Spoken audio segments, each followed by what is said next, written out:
क्या ये मुमकिन है कि एक औरत जापान से अमेरिका के लिए फ़्लाइट में बैठती है और जब वो उतरती है तो उसका पासपोर्ट चेक किया जाता है, उस पर लिखा होता है टोरेंजा कंट्री, और जब चेक किया गया तो सारी दुनिया में टोरेंजा नाम की कंट्री है ही नहीं।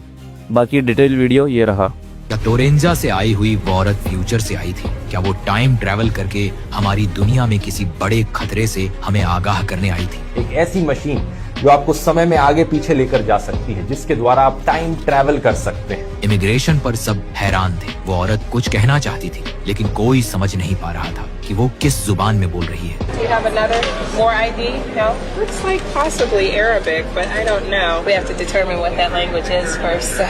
उसके अल्फाज कुछ अरबी जैसे थे लेकिन फिर भी अजनबी, जैसे किसी और दौर से आए हों। Las paredes son blancas. Officer कहते हैं उसकी आंखों में घबराहट थी, जैसे वो किसी वार्निंग के साथ आई हो, लेकिन जब किसी ने समझा नहीं वो चुप हो गई। एक्सपर्ट्स का कहना है कि टोरेंजा कोई मुल्क नहीं बल्कि फ्यूचर के एक जगह हो सकती है, एक दुनिया जो अभी बनी ही नहीं। और अगर ऐसा है तो इसका मतलब टाइम ट्रैवल मुमकिन है। साइंस की नई थ्योरीज के मुताबिक वक्त का सिस्टम सीधा नहीं, गोल है, और कुछ लोग वक्त के बीच से गुजरकर आगे या पीछे जा सकते हैं। क्या ये औरत उन्हीं में से एक थी जो किसी मिशन पर आई थी ताकि हमें किसी आने वाली तबाही के बारे में चेतावनी दे सके? क्योंकि एक्सपर्ट्स कहते हैं टोरेंजा शायद एक ऐसी जगह है जो सिर्फ फ्यूचर में मौजूद है। कुछ लोग कहते हैं जब उसे महसूस हुआ कि कोई भी उसकी बात नहीं समझ रहा तो उसने कोई डिवाइस या सिग्नल एक्टिवेट किया और एक पल में वो हवा में घुल गई। उसका जिस्म एक ब्राइट फ्लैश के साथ वैनिश हो गया और सिर्फ एक हल्की सी स्टैटिक रह गई, जैसे कोई फ्रीक्वेंसी खत्म हो गई हो। अथॉरिटीज कंफ्यूज हैं,